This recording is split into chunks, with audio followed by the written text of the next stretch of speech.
రేయ్ మాటలతో అయిపోయిందిరా ఇటు మగతనం. రమ్మంటే గుండె ధైర్యం రెండూ జారిపోయినరా.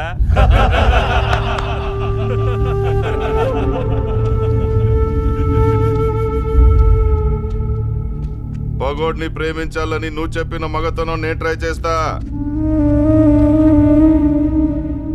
కానీ నేను చెప్పిన మగతనం నువ్వు ట్రై చేస్తేనే.